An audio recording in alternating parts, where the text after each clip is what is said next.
তো আমার হাতে একটা মোবাইল আছে, তো আজকে আমার মাত্র মোবাইল দেয়া রেলের তলে দিই, তো রেলের তলে দেখি তুমি, তো স্পষ্টভাবে আপনাকে দেওয়া দিচ্ছি। আসুন, এই যে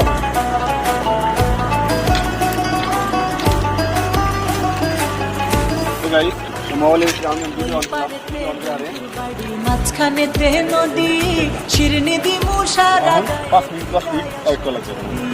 তোর গাঙেতে ভীষণ পানি যদি একবার নামে গো, তুই বা গেলে কে বাঁচাবে, কে হবে তোর স্বামী গো? হায়রে ওই পারেতে বন্ধুর বাড়ি মাঝখানেতে নদী শিরনি দিমু সারা গায়ে মুন্ডায় আসো যদি। তোর গাঙেতে ভীষণ পানি যদি একবার নামে